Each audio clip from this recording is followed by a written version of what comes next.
Assalamualaikum warahmatullahi wabarakatuh.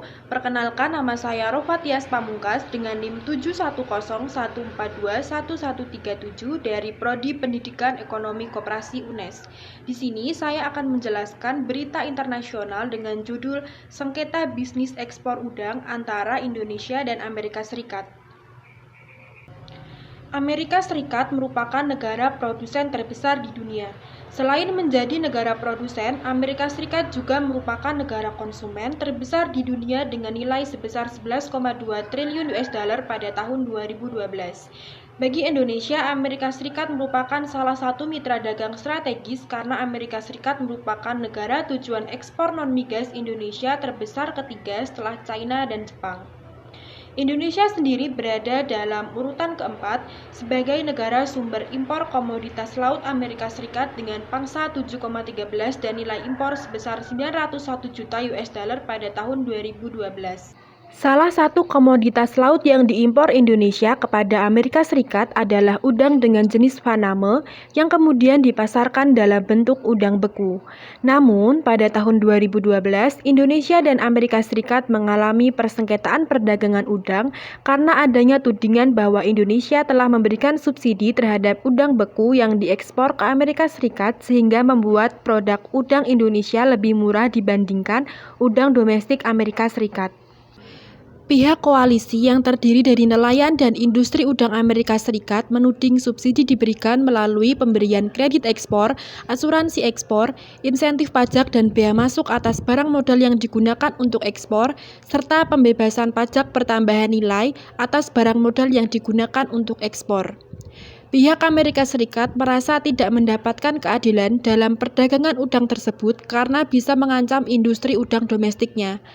Pihak yang melakukan protes dan ingin melakukan investigasi tersebut ialah para produsen udang domestik Amerika Serikat yang tergabung dalam Coalition of Gulf Shrimp Industries. COGSI adalah asosiasi produsen udang domestik di Amerika Serikat yang membentuk suatu koalisi yang mewakili industri di seluruh negara pesisir.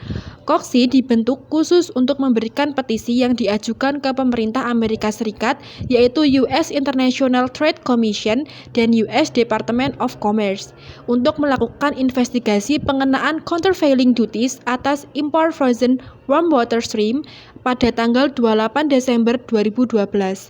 Investigasi pengenaan CVD atas suatu produk ekspor yang disubsidi adalah suatu hal yang bisa dilakukan setiap negara-negara anggota World Trade Organization untuk menghindari kerugian terhadap industri dalam negeri.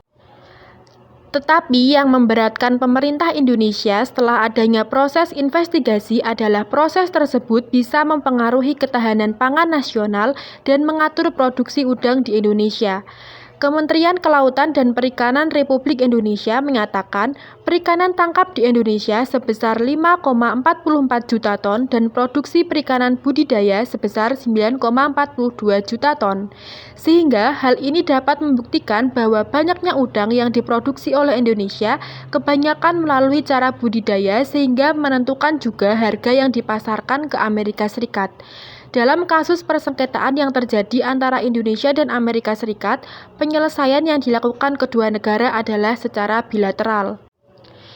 Final determination yang diumumkan oleh USDOC memutuskan hasil negatif countervailing duty terhadap impor udang asal Indonesia, di mana aturan final subsidi rate yang dikenakan di bawah 2% atau de minimis terhadap PT Sentral Pertiwi Bahari dan PT First Marine Seafood, masing-masing sebesar 0,23% dan 0,27%.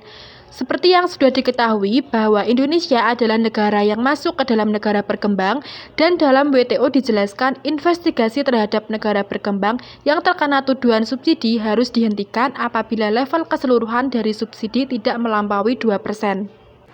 Direktur Jenderal Kerjasama Perdagangan Internasional menyampaikan bahwa hasil Final Determination USDOC merupakan keberhasilan diplomasi perdagangan RI yang secara konsisten melakukan 3 pendekatan dalam penanganan kasus tuduhan CVD sejak 8 bulan investigasi, yaitu pendekatan teknis, pendekatan politis, dan tekanan diplomatis. Demikian penjelasan berita internasional yang dapat saya sampaikan. Kurang lebihnya saya mohon maaf. Wassalamualaikum warahmatullahi wabarakatuh.